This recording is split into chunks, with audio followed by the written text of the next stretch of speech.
We crowned a new champion, the first one ever in BKFC, 165-pound. Long time coming. We got to bring this man on. Here he is, El Bandito himself, Elvin Leon Brito. What's up? What's going on? Oh, man, look at that. Has the hardware, the sunglasses. He's channeling his inner juggernaut right now, I believe. Yeah. I got the glasses. They look cool, but Caleb jabbed me like 18 times. Well, I think those numbers might have been a little off. Might have been more, maybe a little less, but about 15 of those right in the same eye right here. So. Oh, so you're pulling a Daniel LaRusso on us right now. You're pulling a little Karate Kid on us. Thanks, Caleb. You fucked my eye up. No, all right. Listen, Elvin. You've been working towards this your entire time you've been in BKFC. You've beat the best of the best. The only losses on your record are two of the best you've seen in the ring. In another weight class. 4 wins in a row brings you to this title. All this hard work, like scale of 1 to 100. How you feeling about this right now, man? I feel great, man. I feel great. I feel great for me and for all my people, all the hard work we've been putting in. You know, it was a huge, just a huge endeavor for me. You know, like just exhausted from the whole thing. That's from the fight. It was just so many moving pieces, so much thing going on at the same time, and we're still moving. Like I got here, hit the ground running. I'm like going around. I'm getting calls everywhere, doing interviews. You know, and I'm just working and trying to get a little rest here and there. But you know, I'm loving it. I'm enjoying the moment. You know, and I'm already thinking about fighting again. You know, I'm hungry. I want more. I know I still got more to show too. So I'm real excited about that because it's gonna be awesome to have a champion. You never know what I'm gonna keep getting better and better, growing in the sport, and it's only big fights and big things coming from now on. So I'm really looking forward to it. Now, I got to ask you about your shorts. Big Ben tells me to ask you about your shorts. Your wife made you them shorts from scratch. Is that true? Yeah, my wife, my girl Ashley, she made them all from scratch. The little the fringes were shit. From like India. We got those, and we got all the different materials, and she got the little cricket, cut all the letters. You know, she's a ninja, man. She's a master, you know. So we're an awesome team. We got a huge team of awesome people and a great community of people that just keeps getting bigger and bigger with some awesome ass people in it. So it's pretty cool. Dude, it was a hell of a performance. I know Mike's going to agree with me on this one.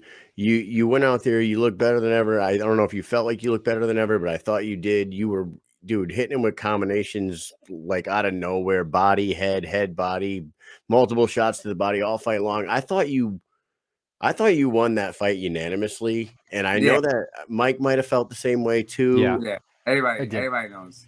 Right. What is with these split decisions, man? Yeah. So, what was your thought when you said it went to a split decision? What was the thought rattling through your mind at that moment in time? I wasn't worried. I knew I won. You knew you had at least 2. At least 2 of those guys knew what they were looking at. So. I was wondering. And John Dixie got it right, so we're good. Yeah, I mean, if they didn't, I think even though it was his hometown, I think there still would have been a riot because I don't think everybody when they said there's a split decision, you could hear the crowd like, "What?" Oh! Yeah. I came out, and I was trying to fight the most dominant fight I could possibly fight. I was trying to get, they made me turn it down. They're like, "Oh, you got to turn it down." And I'm like, "All right," because I was just gonna keep going. But I wanted to have a dominant fight. I wanted to come out there and just kind of stay true to myself and do the best performance I could do. And fight bare knuckle was like a performance, so I just went out there and just did my thing. It was awesome. The conspiracy theorist in me wanted to believe that the judge that gave the split decision to Harris in the last fight was going to be the same one in this fight. And, before the show, I was like, let's check that out. And we went in and we looked and we were listening, and it was not. They were both in Mississippi. So I was like, maybe it's the same guy who did it twice, but it wasn't. It was 2 different guys. No, Judge D's. Yeah, Judge D's did it the first time. The second time he didn't. Yeah, I was like, maybe it's the same dude. We're going to have to friggin'. No.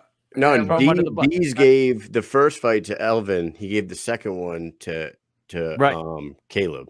Right. Now, Yeah. let me ask you this, Elvin, and Zion kind of just made a joke about it in the comments. He said he wanted an 8-round fight. Do you think that these title fights should be more than 5 rounds? Do you think it should? You know how in the UFC I mean, regular they could justifiably be more than 5. You know, they could be 6 or 7. I mean, the 5 is cool. But guys like me, like I could fight. right? I could fight 7 rounds, no problem. You know, the fan in us, we're sitting there watching you and Caleb go at it for 5 rounds, and I feel like 2 more rounds of the fight would have, you know, one, you both could have lasted through it, and it just would have, you know, made for even more of a classic. You know what I mean? Yeah, exactly. It could have. I know what you're saying. But they had more time to hit each other. And then we were both in top condition. You know, Caleb showed that he was a true contender. You know, and he came and put his hat out in the fight, and we both went at it, and it was awesome. You know, came out there with my hands down and just kind of did whatever I wanted, and pretty much fight went the way I wanted it to go. And even when I got jabbed, I got cut. I didn't even flinch. I didn't move. I knew I got cut, and I was just, you know, didn't bring my hands up or anything. I was just moving, doing my combinations in my groove, you know, in the zone. It was awesome. Do you feel like this was your best training camp to date heading into this one? Yeah, for bare knuckle, yeah, for sure. It was. I know you surrounded yourself with champions for sure. Yeah, no, man. It's just when you're with a whole bunch of champions and you guys are all grooving, because you're not always gonna get along. But when we're all grooving and really getting along with each other, man, we're pushing each other to nobody's. I mean, as soon as you start flaking, you know, the guy next to you looks at you and he's like, "Oh, you're boom." He's gonna like put his foot on you. You know, he's gonna like push you down and lift himself up. We're not we're not giving each other any breaks. Nobody's getting any quarters.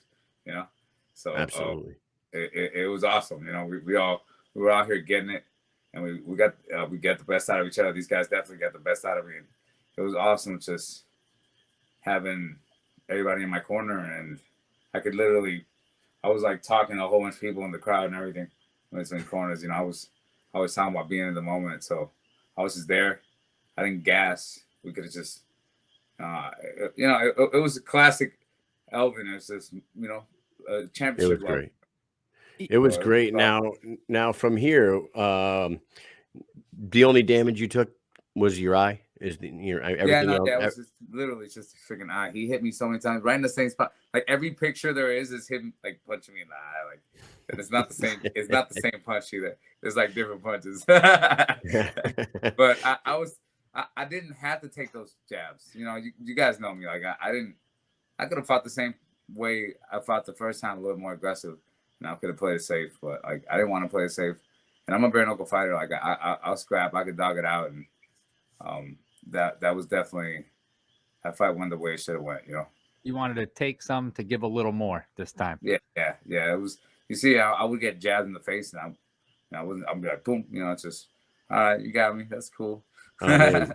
Yeah, you were marching forward with the hands down all fight long. Like you never broke from your plan. You stuck to it. It was unbelievable. It was a great performance.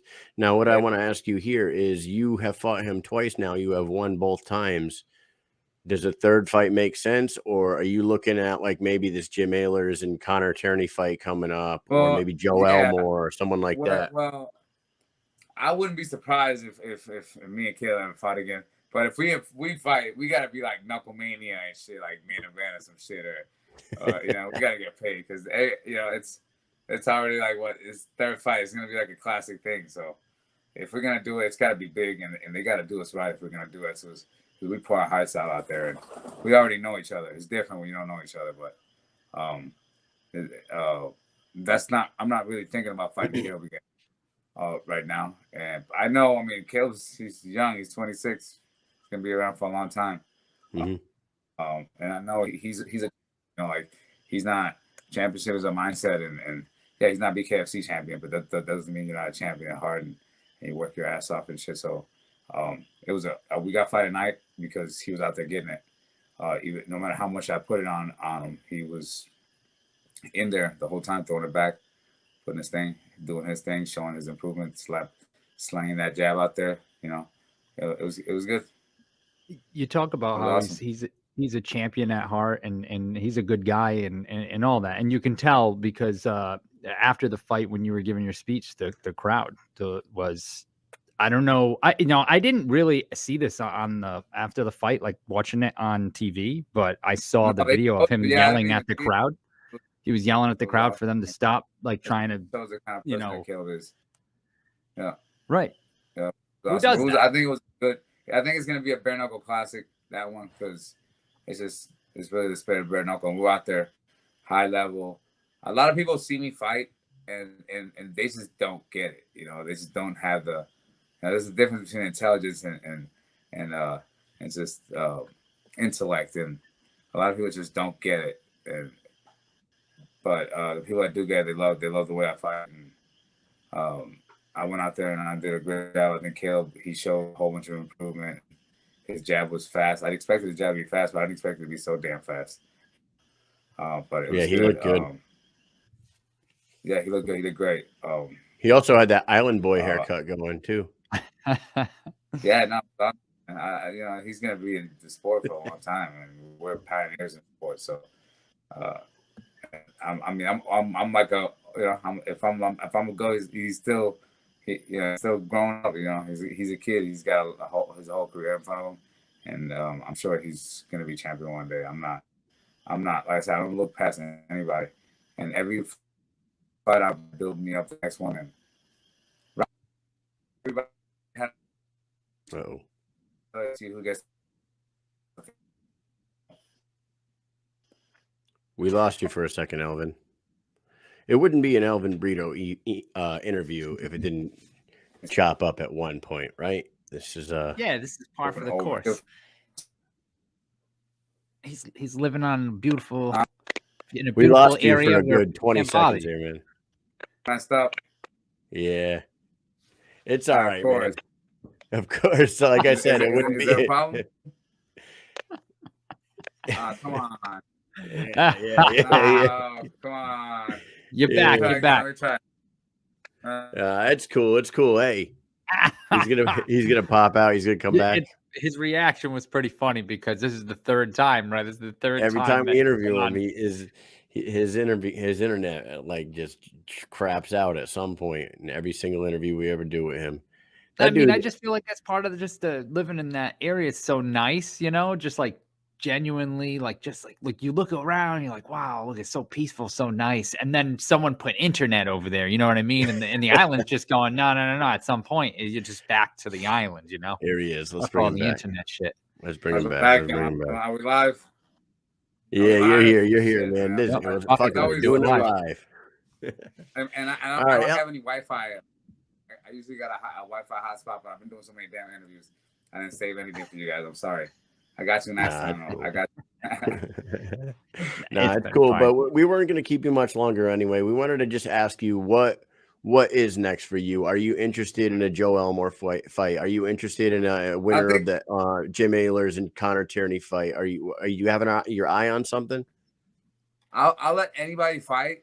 I'll let them all fight each other, and I'll fight whoever they put up against me next. I like the whole thing. You know, like I said, you got all these new guys joining the fray, and you know, I'm gonna sit back and see who comes up, and the guys that come up, I'm gonna knock their ass back down, and you know, as they come back in, it'll be real interesting. We're gonna be nothing but big fights, nothing but hungry guys, and you know, I really like it like that. And right now, I'm getting better and better. I got more and more to show, more to prove, and there's gonna be a lot of great things going on. Hopefully, I get Knucklemania 3.